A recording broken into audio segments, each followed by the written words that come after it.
My name is W. Clement Stone.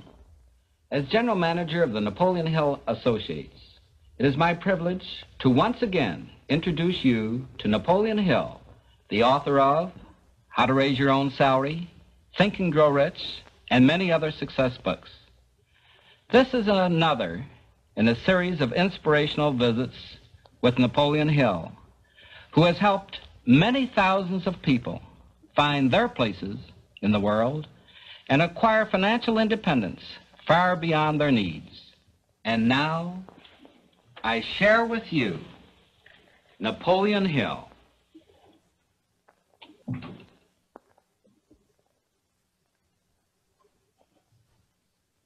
How do you do?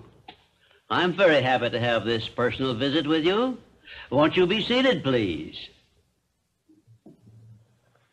The 13th visit brings us to the analysis of a law of nature which is the basis of all of our habits, both the good habits and the bad. This law is a vital part of the 17 success principles because it is the means by which you and every other person can put into operation an irresistible power by which your aims and purposes are attained almost automatically by the action of your habits.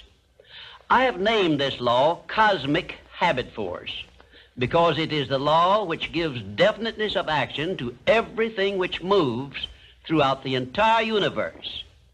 It keeps the stars and planets in their accustomed places, and it fixes the life patterns of every living thing, from the smallest insects to the largest animal, excepting only man, who has been given the means by which he may use this law to establish his own habits and determine his own desires and movements throughout life.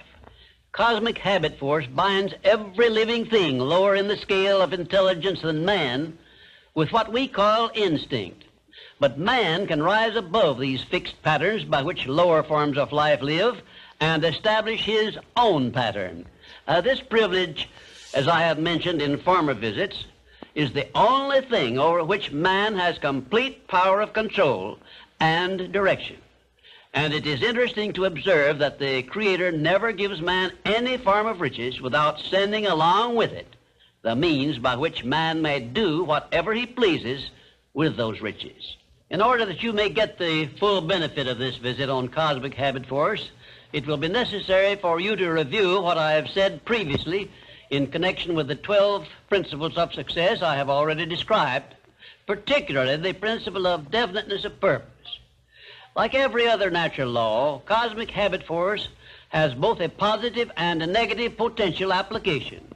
The negative application of this law is called hypnotic rhythm, which means, among other possible results, it fastens upon individuals that by our neglect to fix our thoughts upon the things we desire in life and thereby gain the power of cosmic habit force in attaining these desires, the law automatically acts through the negative hypnotic rhythm feature and fixes our minds on the things we do not desire and attracts to us the physical counterpart of these desires. Understand this principle of the law of cosmic habit force, and obviously you will have a better conception as to how essential it is to keep your mind occupied with the life pattern and the things and circumstances you desire until this pattern is taken over and made permanent by cosmic habit force. Cosmic habit force is the watchdog, so to speak, which looks over your shoulder all through life, examines every thought you release, every act in which you engage, and forces upon you the penalties or the rewards in those two sealed envelopes I described in a previous visit. When you understand the principle of cosmic habit force, it is clear enough that you cannot go through life without using the power of this law to carry out the circumstances and the desires you voluntarily choose, or, by your neglect, allow the same law to force you to pay the penalties I described.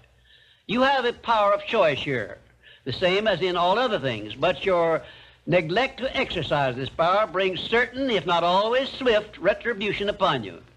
Perhaps you now see why I warned you in a previous visit that the two sealed envelopes were not imaginary but real. And of course you now understand that you must avail yourself of the benefits of one or be forced to accept the penalties of the other. There is no halfway compromise for any human being. Ponder over this profound truth, and you will probably get a more impressive understanding of the power which is available to you through the application of the 17 success principles of the science of success. And you may also acquire a better understanding as to why these 17 principles have spread throughout the world without organized business management behind them. Why this science of success philosophy is believed to have brought personal success to more people than has any other philosophy designed to help individuals to take possession of their own minds. The nearest to a description of the law of cosmic habit force I have seen is Emerson's law of compensation, in which he so clearly established the truth that nothing ever just happens by luck, but every effect has its definite cause, albeit we often observe effects, the causes of which we cannot isolate or understand. If you will read Emerson's essay on compensation again, in view of what I have said about the law of cosmic habit force, you may get much more from it than you absorbed from it previously. Now I shall give you a variety of illustrations as to how the law of cosmic habit force operates. One, first of all, let me call your attention to the fact that cosmic habit force fixes the habits of the electrons and protons of matter, so that their relationship and chemical behavior always follow the same pattern. Thus we see that everything throughout the universe comes under the influence of cosmic habit force, and everything moves and exists by a pattern which is immutable and enduring, except man who, as I have said, can break the habits established by cosmic habit force which affect him and set up in their place habits of his own choice. Two, cosmic habit force fixes the pattern of every form of vegetation which grows from the soil of the earth, so that each thing reproduces after its own pattern. A grain of wheat always reproduces other grains of wheat, but never makes the mistake of producing oats or some other form of growth. An oak tree always springs from an acorn, but never from any other cause, the pattern having been permanently fixed in the acorn by the law of cosmic habit force. One atom of hydrogen and 2 atoms of oxygen combined always produce water, never anything else, because the pattern of their chemical reaction has been fixed by cosmic habit force. 3, when the human mind is focused on a definite major purpose, the law of cosmic habit force goes into action immediately and attracts to the individual the material equivalent of that purpose, and the procedure is inexorable and never varies. However, hypnotic rhythm, the negative application of the law, will just as definitely attract to one all the undesirable things and circumstances which the mind is allowed to dwell upon, such as poverty, ill health, failure, fear, and all other undesirable things. 4, cosmic habit force, expressing itself through the emotion of sex, is the means by which every living thing perpetuates its species. Understand this truth, and you will better understand the irresistible forces of the profound emotion of sex, the means by which nature creates all living things. You will also better understand why aims and purposes, which are expressed orally under the great creative forces of sex emotion, are acted upon so rapidly by cosmic habit force. And you will understand why it is so essential to learn how to transmute the emotion of sex into the carrying out of your aims and purposes. 5, we sometimes hear people speak of successful men as being on the beam, by which they mean that those who enjoy success have established a success thought pattern in their minds, which cosmic habit force has picked up and carried out to its logical conclusion. You are on the beam when you take possession of your mind, direct it to definite ends in a spirit of belief in your attainment of those ends, and keep your mind busy in carrying out your purpose instead of allowing it to drift to subjects you wish to avoid. You are on the beam when you can truthfully say, I know precisely what I want from life, and I have faith I shall get it. You are not on the beam when you have no definite major purpose and you are drifting aimlessly through life. People who are failures also are on the beam, but they are on the negative side of the beam because they have neglected to use those riches which came over with them in that sealed envelope, and they have placed themselves under the influence of hypnotic rhythm, which is the negative application of cosmic habit force.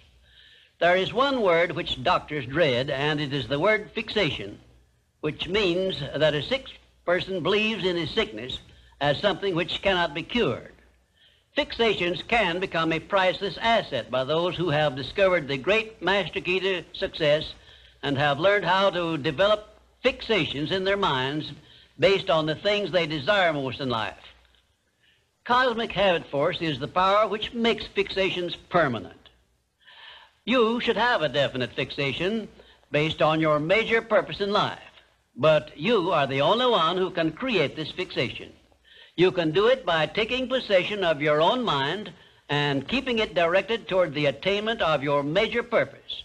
If you will do this by following all the instructions I have given you in these visits, in a short time you will find yourself on the beam and headed directly toward everything you desire and deserve to receive. Lastly, remember that your mental attitude is something you control outright, and you must use self-discipline until you create a thought pattern or thought habits which keep your mental attitude positive at all times. Your mental attitude is important because it acts as a magnet which attracts to you everything, every circumstance which makes you what you are and where you are. If you wish to keep on the beam that leads to success, be sure that you give cosmic habit force a thought pattern based on the things you want most in life, and it will do the rest. And now, before closing this, our last visit, may I request that you write me a personal letter stating your impressions of our visits and telling me if you have been benefited by them.